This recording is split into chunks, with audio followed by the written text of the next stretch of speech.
Hi guys, welcome to another video. In this video we're going to be looking at Arcane staffs, their meta and sort of usage breakdown like we've been doing. We're going to carry on with the series. Arcane's in a weird spot right now, so Arcane's a bit of a weird one in that it is a purely unique role in this game. There is no other weapon that does the same thing. It is a complete support item. So we're going to go over, again we're going to start as always, go on to the Elders and basically work through it, see what happens. We're going to start with the Arcane staff. Obviously the numbers will be a bit off just because we're using the Elders, as we always say. We'll go over the Qs, the Ws, the passives, and then we'll go over the Es of all the different staffs. So let's start with the Q. Cast a shield on an ally that absorbs 486 of damage before armor. So this means that you do true damage to this. Basically the damage you do to this isn't affected by armor or magic resist. You will deal 100% damage to this. It doesn't get reduced by armor, magic resist, resistances, anything. You deal 486 damage. It's good. It's got a fairly short cooldown and a 0 cast time and a K energy cost. So you could just blanket people with a shield repeatedly and you'll do a lot of effective healing. But it is only going to do 486 damage. It's not going to do any more. Frazzle. Spell that deals 356 magic damage, energy cost 14, cast time 1.5 seconds, range 9 meters, cooldown none. So this is your spam ability, just to basically spam and try to deal as much damage as possible. This is your farming spell basically. So ideally you'll use this spell when you're out and about, but you won't use it in PvP. It's every other option here is so much better. Empowering Beam. Channeled Beam, which increases the damage of an ally. The longer the beam is channeled, the stronger the damage buff becomes, starting with 20% and going up to 100%. Channeling lasts for 7.5 seconds. So I believe it gets to the max after like 2.5 seconds. Maybe 2 seconds. No, it must be a little bit longer than that. But yeah, it's very, very quick to get to max. Then you hold max for like 3 or 4 seconds, which is really good. This basically gives you the maximum amount of damage buff you can get in the game. 100% is the cap at the moment, so having this on you fully stacked, literally you can do your max amount of damage with that weapon, whatever you're using. So this typically goes on the Clarent Blades, the Bloodletters, the Carrion Callers, the people that are going to dive in, do lots of damage very quickly. Very good. The energy cost is quite high, but then again it is a 7.5 second spell. And obviously it's very, very powerful, so I think that balances out a bit. The range is 9 meters to start the beam. However, the beam goes further once it's cast, which means if you run outside of the 9 meters range once it's cast, it should still stick with you up to, I think it's like 15 meters or so when I tested it. And 15-second cooldown is just ridiculously low. This actually needs to be upped, I think, maybe to 20 seconds at least. But yeah, pretty good spell.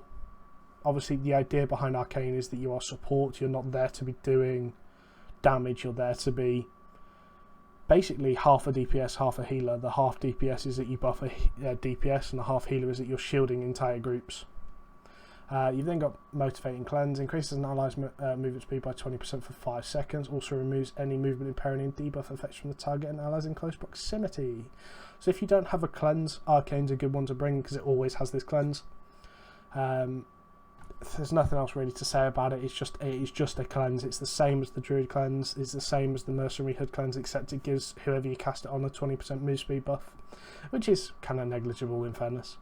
29 energy cost, which is quite high, but then again it's only a 10-second cooldown for a cleanse, so it had to have some drawback to it. You can't just spam this, otherwise you will go energy oom. Arcane Purge removes all positive status effects off an enemy. Energy cost 26, cast time 1 second, range 9 meters, cooldown 15 seconds. So this is good and bad. I believe that you can actually purge things like Ice Block away as well, which is great, but I mean, I would rather take a 15-second 100% damage buff over a 15-second cooldown purge, in fairness. I think the beam and the cleanse are just too strong to take. You'd never use purge. We'll go over the passives now. Hush. Every 5 spell attacks, your next normal attack will silence the enemy for 3.5 seconds. So spell attacks, I believe that is just that.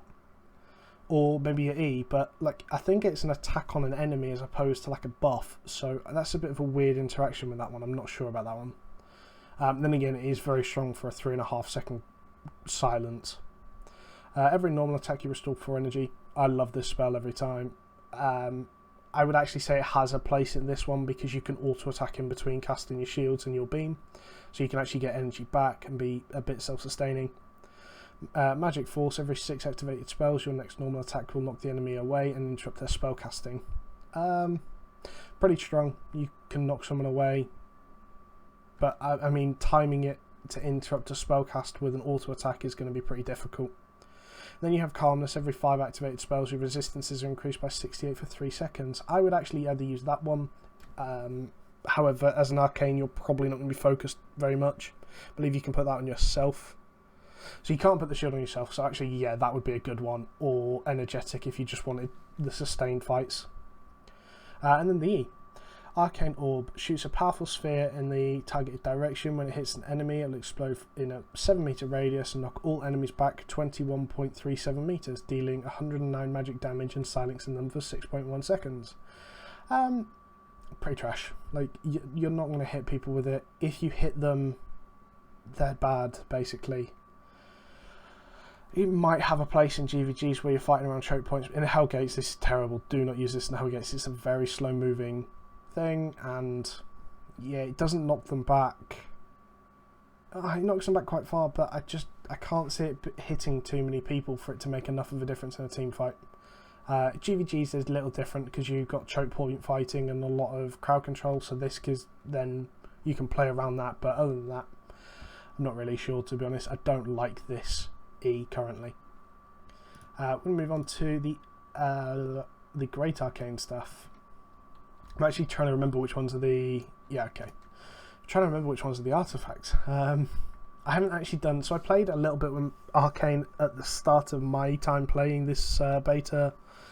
But I haven't played with it since, really. I didn't like it. Support role's not for me. I never managed to play support very well. I can heal, I can DPS, I can tank, but I just can't support.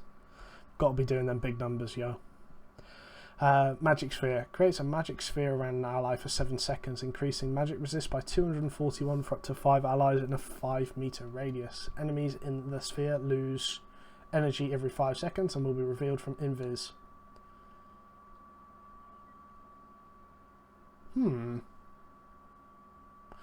Okay, so that's a bit of a crazy one. That actually should be used a lot more. Wow. Okay, so at the moment you're finding, like, one of the most meta teams you can find is a Curse Staff, Clarent Blade and Fire Staff. This completely counters that entire comp. That's actually really strong. Okay. Yeah, so 44 energy cost, which I'm okay with because this is a crazy strong spell. Cast time is instant, which is just ridiculous. I would actually be okay with this being a channeled spell. I think that would actually make it a little bit stronger, a little bit weaker, and I think it needs that. That's just a little bit strong. Cooldown 30 seconds. Okay. I might actually have to play around with that one. I think that's pretty damn strong, to be honest. Enigmatic stuff. I like this stuff. Protective Beam. Channels a protective beam on an ally. The target and allies in close proximity get a shield reapplied every second, which can absorb up to 631 of damage. Each tick consumes another 19 energy. So it repeatedly ticks, obviously repeatedly drains energy, and repeatedly gives that shield, but that's to hit everyone. So 19 energy, and you could shield a 5-man group if they all stacked. That's actually really, really strong. Like, you could effectively heal nearly 3k every tick, for 19 energy.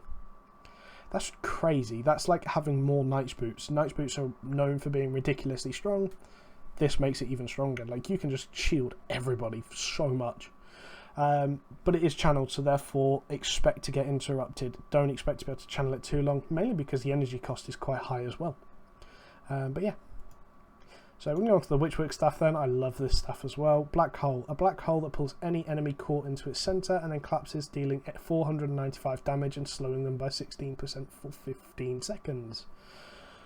So you can pull a group into each other and then like wombo them. Like that's the point of this, is that you put a black hole down, you immediately beam someone, and they drop things like the wildfire staff or the hoarfrost staff.